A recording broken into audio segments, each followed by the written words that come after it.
Ya sebelumnya mohon maaf karena saya lagi di luar belum di rumah, jadi mungkin agak berisik sedikit ya. Ya assalamualaikum warahmatullahi wabarakatuh. Halo, perkenalkan nama saya Muhammad Rafial Hakim dari kelas T24A3 dengan NIM 31241043. Pada kesempatan kali ini saya akan menjelaskan hasil proyek UTS mata kuliah pemrograman web 1 dengan judul aplikasi toko buku online. Aplikasi ini dibuat menggunakan HTML, CSS, dan JavaScript dengan konsep modular, interaktif, dan modern. Ya, selanjutnya ada struktur folder dan modularitas.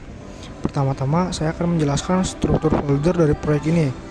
Di sini saya memisahkan file menjadi beberapa bagian agar lebih terorganisir. Yang pertama ada folder CSS berisi file style CSS untuk tampilan. Yang kedua ada folder JavaScript berisi 2 file data JavaScript untuk menyimpan data buku, pengguna, dan tracking, pengiriman, serta untuk app JavaScript untuk semua logika program. Ketiga ada folder IMG berisi logo dan gambar-gambar buku. Dan yang keempat ada file utama seperti login HTML, dashboard HTML, stok HTML, checkout HTML, dan tracking HTML berada di folder utama. Ya, bagian selanjutnya ada struktur HTML, desain CSS. Setiap halaman HTML dibuat secara semantik dan valid dengan elemen header, main, section, dan footer. Untuk desain, saya menggunakan file style CSS dengan tema modern, putih biru, yang menampilkan tampilan profesional dan responsif di berbagai ukuran layar. Komponen seperti tombol card, modal, dan form sudah memiliki desain konsisten dengan CSS variables, box shadow, dan border radius agar tampil rapi dan elegan. Bagian selanjutnya ada interaktivitas JavaScript DOM. Berikutnya adalah bagian interaktif yang dibuat menggunakan JavaScript DOM manipulation di file app JavaScript. Pertama, pada halaman login, pengguna bisa masuk dengan akun dari data JavaScript. Nah, di data JavaScript itu sudah ada akun ya. Kita tinggal login saja mengikuti apa yang ada di data itu. Dan atau membuat akun baru. Validasi from dan alert ditampilkan jika ada kesalahan input. Jadi kalau kita salah memasukkan email itu nanti ada tampilan kesalahan gitu ya. Nah, setelah login, pengguna diarahkan ke halaman dashboard yang menampilkan sambutan sesuai waktu dan notifikasi otomatis. Selanjutnya, di halaman stok terdapat daftar buku yang diambil dari data JavaScript dan ditampilkan menggunakan JavaScript. Di sini, pengguna bisa melakukan pencarian, filter jenis buku, menambah buku baru, serta melihat detail buku melalui modal. Semua interaksi ini memanipulasi elemen DOM secara langsung.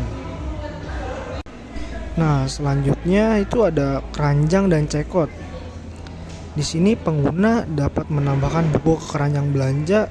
Data keranjang disimpan di local storage. Jadi kita menambahkan buku ke dalam keranjang itu, nanti kita bisa cek ya di data local storage-nya dan bisa di checkout gitu agar tidak hilang saat di refresh. Di panel keranjang, jumlah dan total harga akan otomatis diperbarui sesuai aksi pengguna. Jadi misalnya kita menambahkan 2 buku ke keranjang, nah itu sudah akan dihitung ya total harganya berapa. Selanjutnya pada halaman checkout, pengguna mengisi form pengiriman dan metode pembayaran. Jika form belum lengkap, akan muncul alert validasi. Nah, jadi kita harus mengisi lengkap semuanya ya di sini. Setelah dikonfirmasi, pesanan disimpan dan muncul notifikasi bahwa order berhasil. Nomor delivery order juga otomatis dibuat untuk keperluan tracking. Nah, nanti nomor DO ini akan muncul di riwayat pembelian ya. Kalau untuk men-tracking itu kita nanti melihat di data JavaScript. Nah, bagian selanjutnya ada tracking pengiriman. Nah, di sini nih pada halaman tracking pengguna dapat memasukkan nomor pada data JavaScript ya. Nanti kita copy paste aja untuk isi di kolomnya untuk melacak status pengiriman. Data tracking ini diambil dari data JavaScript yang tadi saya sebutkan dan hasilnya ditampilkan secara dinamis di halaman dengan JavaScript. Jika nomor tidak ditemukan, sistem menampilkan pesan error menggunakan DOM atau alert. Nah, untuk fitur tambahan yang saya tambah ini, selain fitur utama, saya juga menambahkan beberapa fitur tambahan untuk meningkatkan interaktivitas. Ada notifikasi pada dashboard, riwayat pembelian yang disimpan di local storage, dan tampilan responsif agar bisa digunakan di perangkat mobile. Semua ini memperlihatkan kreativitas dalam mengembangkan aplikasi berbasis web yang dinamis. Nah, selanjutnya penutup dan refleksi ya. Jadi, kesimpulannya proyek ini sudah mencakup seluruh aspek penilaian struktur HTML yang semantik, desain CSS modern, interaktivitas menggunakan JavaScript DOM, validasi form dan alert, modularitas file, serta kreativitas tambahan. Nah, aplikasi ini bisa dijalankan hanya dengan membuka indeks ya. Ya, bisa juga kita buka dari login.